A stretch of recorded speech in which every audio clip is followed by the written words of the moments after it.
Senator Barrasso. Well, thanks so much, Mr. Chairman. 2 years ago, the Biden-Harris administration and congressional Democrats voted in favor of what I call the Reckless Tax and Spending Act. It's an act that prioritized electric vehicles over the lives of patients, especially for the 1 in 10 Americans living with a rare disease. Prior to this misguided law, Congress spent decades building bipartisan support for orphan drug discovery and development, including ALS, rare cancers, and sickle cell disease. Policymakers incentivized innovation, and it resulted in hundreds of rare disease drugs approvals, many treating up to 8 different conditions. The reckless tax and spending law breaks from the consensus that it replaced optimism with uncertainty for lots of patients as well as manufacturers. The law claims to protect rare disease drugs from price-setting programs created by this act, but this is only if the drug is approved for a single rare disease, not for multiple diseases. Otherwise, it's on the chopping block for Medicare drug price negotiations and could be pulled from the market. This type of disincentive is already impacting innovation. Multiple clinical trials looking for additional rare disease indications have been withdrawn as a result of that law that was passed and that Democrats supported and the Republicans did not. Drug companies consider launching rare disease drugs abroad instead of doing it in the United States first. This is all a result of what I believe is a short-sighted and problematic policy.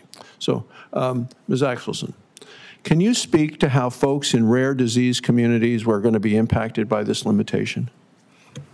Thank you. Around 35% of rare disease drugs have historically been approved for more than one indication. So simply exempting the drugs that only have one indication is not a protection for rare disease treatments.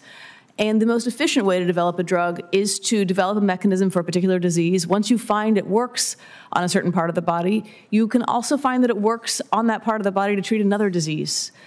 And that's how rare disease medicines can be a profitable endeavor, is by developing them for multiple rare diseases. They also tend to have very high price tags, and I appreciate that there is a cost and affordability concern. But this law does not root out the inefficient spending. This law roots out the drugs that are often very popular, very well needed, and have demonstrated benefit to patients. So simply exempting the drugs that have one single orphan indication is not enough to protect people with rare diseases. And then the impact hurts not just people in the United States, but I imagine around the world as well. The U.S. is the North Star for drug development. The U.S. is 40% of all revenues, more than 50% for rare diseases and orphan diseases. And as I mentioned earlier, the big companies will survive by shifting their investment away from things like rare diseases, particularly those that affect seniors and disabled people. The small biotech that has a drug in development for a rare condition in a senior population will not be able to sustain investment. Okay. Mr. Merkel, I have one for you, and let's talk about premium stabilization and the demonstrations going on there. You know, in July of this year, the Biden-Harris administration announced a nationwide voluntary Part D premium stabilization demonstration as part of their Medicare drug benefit redesign, is what they call it, claiming that they're lowering the cost of premiums for drug coverage for seniors. In reality, the redesign is an effort to hide this administration's failure in this area. An August 2024 editorial in the Wall Street Journal, which was titled, "Biden Does a Stealth Medicare Rewrite," describes this demonstration as a, quote, rewrite of the Inflation Reduction Act on the bureaucratic sly to stop a looming spike in Medicare premiums right before the election. The Biden-Harris administration chose to create a $5 billion program that essentially pays insurers to stabilize premiums instead of being honest and transparent about their own failures. So to me, there's yet another example of the administration trying to pull the wool over the Americans' eyes. So I know folks in Wyoming who are wondering why American taxpayers are having to pay insurers to keep premiums low.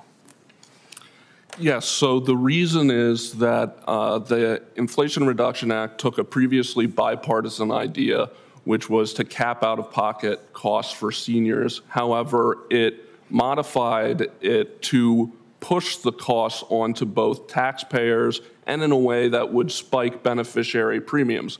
Now, the authors appreciated this, so they included a provision within IRA to try to artificially keep those premiums low, but even though that provision cost roughly $40 billion, that was not enough to prevent a premium spike. So now we have this Section 402 demonstration project, which isn't really a demonstration project. It is just paying insurance companies to keep premiums low, but it doesn't solve the underlying problem. It's temporary, and the bill's going to come due eventually. Thank you, Mr. Merkel. Thank you, Mr. Chairman. Thank you, Senator Cortez.